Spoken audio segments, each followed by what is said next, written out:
सास बहू का लिव इन रिलेशन। नेहा खुले विचारों वाली लड़की थी।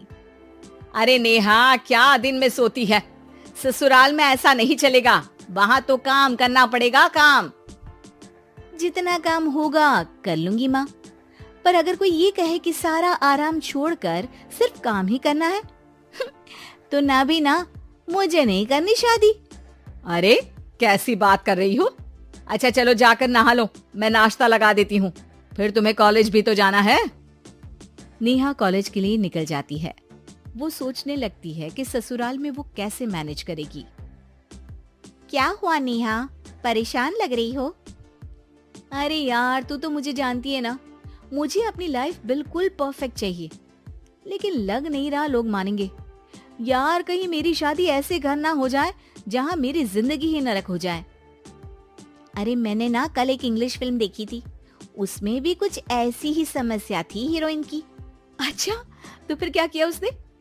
उसने तो अपने होने वाले पति से साफ साफ कह दिया कि वो पहले उसके घर कुछ दिन तक बिना शादी के रह कर देखेगी, और अगर ठीक लगा तो ठीक, वरना तेरे मेरे रास्ते अलग। अरे हाँ यार, ये तो बिल्कुल सही आइडिया दे रही है तू मुझे। चल मैं तो चली, थैंक्स यार, तूने मेरी प्रॉब्लम सॉल्व कर दी। ये बोलकर नेहा खुशी खुशी वहाँ से निकल जाती है, लेकिन पीछे से उसकी सहेली कहती है, अरे नेहा, नहीं नहीं, कुछ नहीं सुनना मुझे। ये बोलकर वो वहाँ से चली जाती है। हे भगवान, पूरी बात सुने बिना ही चली गई। अरे वो तो विदेशी फिल्म थी, वहाँ सब चलता है, लेकिन ये तो भारत है, सभ्यता और संस्कारों वाला देश, जहाँ शादी से पहले लड़की को ससुराल में नहीं रखा जाता। खैर, नेहा मस्त होकर घर आती है। नेहा, कल तुझे लड़के वाले देखने आने वाले हैं, और हाँ, इस बार कोई बहाना नहीं चलेगा। हाँ हाँ, आने दो, मैं तैयार हूँ शादी के लिए। अगले दिन लड़के वाले आते हैं, जहाँ लड़का कहता है, मुझे अकेले में लड़की से कुछ पूछना है। हाँ हाँ, क्यों नहीं बेटा, जाओ नेहा, घर तो दिखा दो इन्हें। नेहा भी खुश हो जाती है कि उसे मौका मिल गया है लड़के से अपनी शर्त रखने का। देखो, मुझे ना शादी से बहुत डर लगता है, पता नहीं कैसी लड़की आए, तालमेल बना पाए कि नहीं मेरे परिवार से। मैंने कई घरों में रोज का क्लेश होते देखा है। तुमने तो मेरे दिल की बात कर दी। मैं भी यही सोच रही थी कि भाई सास तो अच्छी होनी चाहिए, पति सपोर्ट करे ना करे, रहना तो पूरे दिन सास के साथ है। लेकिन मेरे पास ना इसके लिए एक बहुत अच्छा आइडिया है। अच्छा, कैसा आइडिया? क्यों ना शादी के पहले मैं कुछ दिनों तक तुम्हारे घर आकर रह लूं, तुम लोग मुझे समझ लेना, मैं तुम लोगों को समझ लूंगी। ठीक लगा तो शादी, वरना टाटा बाय बाय। क्यों?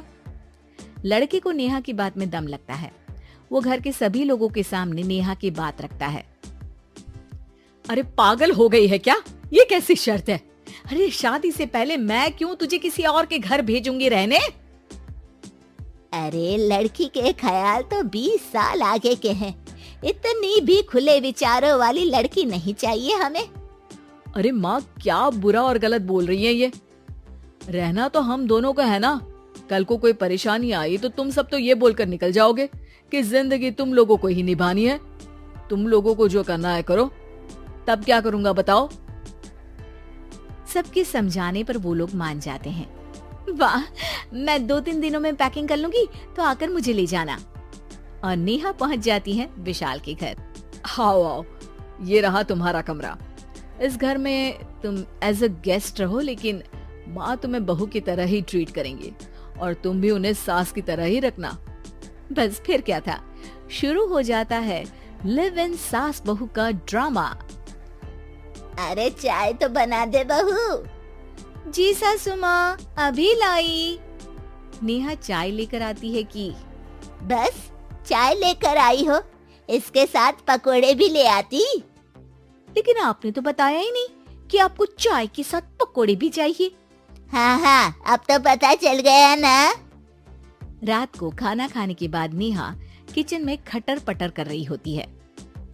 क्या हो रहा है वहाँ नेहा?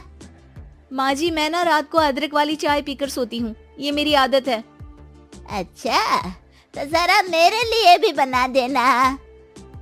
दोनों सास बहू रात को चाय पीती हैं। अगले दिन नेहा, मैं मंदिर जा रही हूँ, मेरी साड़ी निकाल कर बेड पर रख दे। नेहा सास के लिए साड़ी निकाल कर रख देती है। वो देखती है कि उसके आने के बाद से सास ने घर का कोई भी काम करना छोड़ दिया है। यार मैं क्या करूं? ऐसा ससुराल तो मुझे नहीं चाहिए था जिसमें मैं ही सारा काम करूं। मैं तो ऐसा घर चाहती हूँ जहाँ सास और बहू दोनों मिलकर किचन में काम करें। हे भगवान, रात को चाय पी ली, पेट में गैस बन गई, अब तो चला भी नहीं जा रहा है। मुझे तो ऐसी बहू चाहिए जो हेल्थ के प्रति कॉन्शियस हो, क्योंकि वो ठीक रहेगी तभी तो मैं ठीक रहूंगी। दोनों समझ जाती हैं कि वो लोग एक दूसरे के लिए नहीं बने हैं। अगले दिन नेहा, जरा चाय तो ले आना। नेहा चाय के साथ चिला भी बनाकर ले आती है।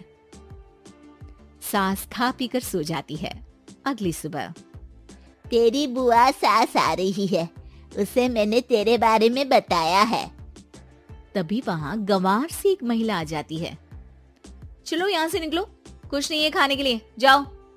ए नेहा, तमीज से बात करो, ये मेरी ननद यानी आशीष की बुआ है। हाय रे दैया, इतनी आकड़ वाली लड़की, अरे यही है ना जो शादी से पहले ही आकर बस गई है यहाँ पर। बस नहीं गई हूँ, बसना है या नहीं ये डिसाइड करने आई थी, लेकिन इन लोगों के रिश्तेदार इतने गंवार हैं, तो मैं तो ना कर रही इस घर में शादी। अरे भाभी, अरे क्या कमी थी हमारे आशीष में जो आपने ऐसी लड़की की शर्तों को मान लिया? अरे वो तो आशीष के कहने पर मैं झुक गई, वरना ऐसी लड़की को तो मैं घर में घुसने भी ना दूं। ए हेलो, ऐसी लड़की कैसी लड़की? हाँ, बिना समझे बुझे शादी कर लूं? अब तो समझ गई ना कि हम लोग गांव के हैं। भाभी को खाट पर सोना और रिश्तेदारों का गांव से आना जाना तो लगा ही रहना है इस घर में। हाँ हाँ, मैं तो किसी मॉडर्न घर में शादी करूंगी। ये बोलकर नेहा वहां से चली जाती है।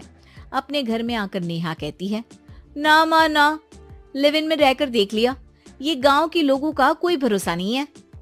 खैर, नेहा की शादी एक मॉडर्न घर में हो जाती है, जहां सास कहती है, हे नेहा, मैं टेनिस खेलने जा रही हूँ, आओ तो जूस बनाकर रखना, और हाँ, वॉलनट्स और ओट्स भी बना लेना।